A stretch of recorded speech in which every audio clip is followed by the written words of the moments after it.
wanted to have some friends here, just do a shout out from Australia. Nice. Say hello from Sydney, and just say, you know, we're supporting from halfway around the world as well. Yeah. And there's a group in Tasmania, we hear. Yeah. That's near you, Really kind of. So anyway, yeah, supporting. These guys have to run off, but just wanted to let you know we have a team over here. You want to say anything about Ross real quick from your perspective as a sister? Yeah, you guys can stick around if you want to go over to you. But yeah, what was the question, Mom? Sorry. Well, do you want to say something about Ross as from your perspective as a sister?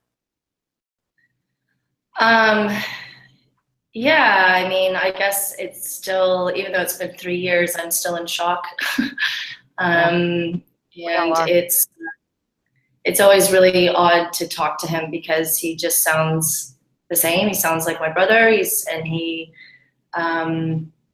the same person. And if anything, I'm just so proud of him, the way he's handled everything. I mean, he's handled it so much better than, he's actually handled it better than I have, not being the one in jail. So that just tells you something. But yeah, no, he's amazing. So thanks, Kim.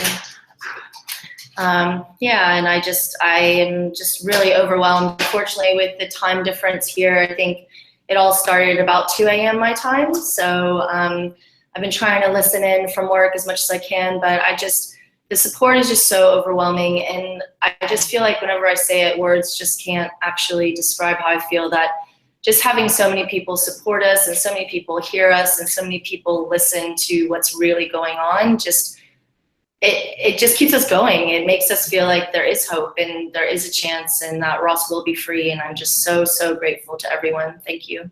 Yes, Kelly, we thank you for what you're doing. This is Terry Brock here, and we're with you and having a great time here with this free Ross-A-Thon. I want to ask you, you're over in Sydney, Australia. Is that correct? Yeah, that's correct. Yes, and what are you hearing from people in Sydney, Australians, when they hear about Ross and his story? Because this is something that is really worldwide. We focus on the American aspect of it here, of course, but from other points of view, what are you hearing and what are you sensing the people believe about this? Well, it's interesting because I help kind of manage the donations and the social media on the back end. And outside of the US, the UK is the second most widely donated, and then Australia is actually the third. And you know, Ross did live here for a summer, and so he does have a lot of support here. I think just there's a very close connection between the US and Australia anyway.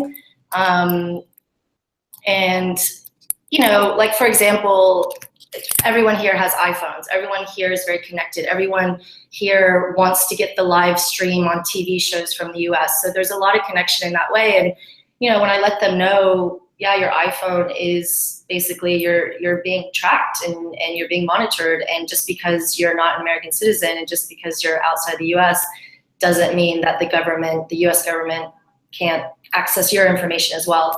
And I think a lot of people are really shocked by that.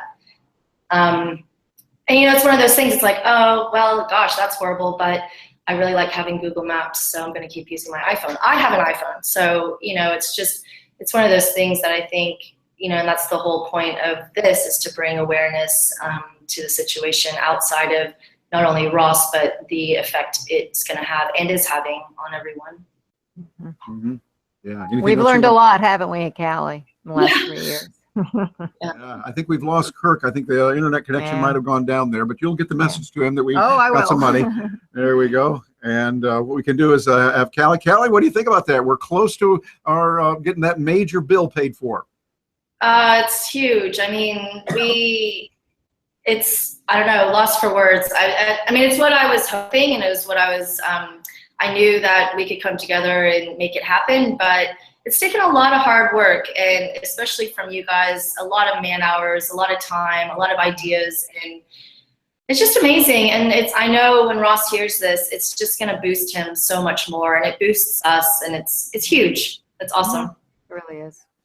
Yeah, it's amazing. And I think what we're seeing is we're using it as a focus point to say, okay, let's do some good out of this. Out of all the bad that's happened, we're seeing good, and we're going to make it happen in peace, in peaceful living, value for value exchange, helping others, and people are coming together. I mean, I don't know how much of this you've been able to see, but since 2 o'clock in the afternoon here Eastern time, which would have been 6 a.m. I think your time, like right now it is 20 minutes till 9 here. It's probably about 20 minutes till 1 there in Sydney. Is that correct? Yeah, I'm just crying. I'm like, I'm so happy. It just Yes. really makes a difference, you know. It's like hearing all these people talk about how much it affects families, and you know, there's 2 million kids that have an incarcerated parent, and you know, and Ross isn't even my parent, he's my brother, and this has just really affected our whole family, and it's just so sad to see those kids in there, and it's going to have an effect on their lives, and this has affected us, and I'm an adult, and so it's just, I don't know, it's just overwhelming. It's just really awesome and amazing, and just want to say thank you. Oh, well, you are most welcome, and thank you for all that you do.